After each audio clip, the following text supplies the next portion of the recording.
Comfort kills your growth, and pressure helps shape it. So, we're going to talk about, well, welcome back first of all to Daily Reps episode 20. Today, hard times make durable people. We want to understand what it means to be hard, what it means to be durable, disciplined, reliable is a really good one. Being strong to be useful. We've touched on that previously as well. We need to understand why we're doing what we're doing, the reasons why will determine your outcome.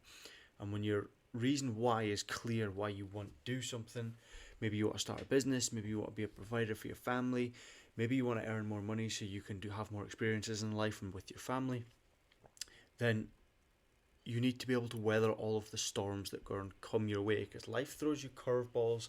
Nothing in life is linear, nothing is predictable, nothing is planned. There's no straight edges in nature. Everything is just up and down, left to right, sideways, and like a roller coaster. You've probably heard the expression lots as well. Life is like a roller coaster, or this journey of entrepreneurship or whatever it is like a roller coaster. There's really highs, really lows, and everything in between. So the storm that you are in now will reveal the level that you are at and what you're capable of achieving. So let's say, for instance, you're working on a deal with a client and it doesn't go the way you wanted it to, even though you thought it should go that way. This happened to me recently, and I was a bit like, oh, that's really annoying. But what it's actually done is it's forced me to take a step back, look at it from a different point of view, and understand where I can improve next time. It's made me understand where is a bottleneck elsewhere in my business and where I can apply, now that my time is taken away from that resource a little bit, where I can apply it somewhere else to be even more effective and chase the bigger fish anyway, the bigger goal, the bigger payday. Maybe it happened for a reason. You've maybe heard that saying as well. Everything in life happens for a reason. Once you find out what that reason is, then you'll realize why it happened to you and why it was probably actually a good thing. So you don't need to worry about if things go wrong, doesn't go to plan, you feel like you're not progressing, you feel like you're going backwards, whatever it is, it's probably happened to test where you're at, to throw you a curveball to see if you're ready for the next stage. Whenever life throws you a curveball like that, I always think it's that new door of opportunity opening up, ready for you, as long as you are able to smash through that door, or as long as you're able to smash through that roadblock. You know, one time you might have been scared to get up on stage and speak in front of people, and you started doing it more regularly, and you find out that it really wasn't as scary as you thought, but as long as you had a semi-interesting subject and you knew your stuff, you could hold a room quite well. And that comes with practice, because yes, it's awkward and horrible and all the rest of it when you first start, but as the saying goes, new level, new devil. Now, once you hit that new level, there's going to be a new devil to play with, and you have to be able to keep up that energy, you have to be able to move forward, you have to be able to break through that barriers every time to get to that new level. Life tests you when you are getting comfortable, and when you're getting comfortable, you need the struggle to force you to adapt and overcome that situation to grow even further.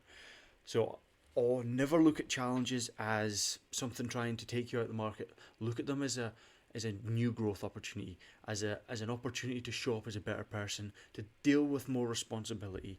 Whatever goes wrong, we run an Airbnb business as well, and you know, I've not spoke about this on the podcast before, but every now and again you'll get an absolute blindsided curveball thrown at you, and you've just got to go, wow, take a second to realise that that's actually happened, and then you have to go, right, well, how do we deal with it? And there's loads of examples that we have. Some are not applicable for this podcast, but some, yeah, you just wouldn't think that they ever happened, and they did, and we dealt with them and we came out stronger. Next time it happened, it wasn't a problem. I remember the first time we had a boiler go down at a property, and it was like head on fire. You're screaming, you're shouting, oh my god, stressed out. And for some people that might not be a problem. For other people it might be, when it happens the first couple of times, you're like, oh shit, what do I do? And you panic a little bit, but once you realise that it's just a situation, there's a solution to every problem, and that this is an opportunity for growth, to have better systems and all the rest of it, you can deal with it. You know, we've turned some really bad situations in the Airbnb business into some real positives, and got glowing reviews off of it because we went above and beyond. We had one guest recently Stayed at our cottage, and it's a lovely cottage. It's had 5 stars from everyone that's been there, and quite a lot of them. I think there's something like 20 or 30 reviews on there now, 40 maybe actually, and they're all top marks. They're all really, really high end. And we had one guest that was starting to get a little bit picky. You can always tell because they say these weird things. Maybe a cleaner's forgot to put out a soap for them or something, and that annoys them, or a toilet paper or something. Sometimes these little things happen, and they're usually really manageable. It's not a problem. But on this particular instance, they'd been there for 3 nights, and she was complaining that there was light coming in the window from a lamp on a property next door. Now, you could turn around and go, what's it to do with us? It's, I can't help that the neighbour's got a light on and there's blinds in the room. Like, what do you want me to do? What else can I do for you? Well, actually, if you go, okay, this is an opportunity to serve our customers in a better way. As it so happened, the next day I think maybe even that day, we were going up to that area anyway to do some work. And it kind of just aligned, and we said, why don't we bring you a face mask that you could sleep with at night, and we'll see if that's any better for you, because I'm sorry there isn't really another solution we can think of right now, but happy to hear your suggestions. So she agreed to that, and then we followed up in the morning, and after getting there and speaking to her and having a conversation with her, realising that we're human and that we're just trying to serve you as a host, and we offered her that thing for free of charge and took it up and said we drove the hour and a half it took to get there just to give her this thing. Made her realise that we went way above and beyond. And then we asked the next day, and the moral of the story is she was really appreciative. She'd completely flipped the way she was messaging us, and really appreciative and really happy with the service.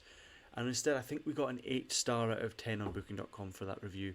Now, had we not gone above and beyond, we probably would have gotten marked way less, like a 5, and we've never had that before.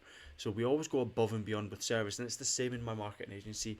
I always go above and beyond in service, under promise and over deliver, and face any adversity as it comes and just deal with it at a human level.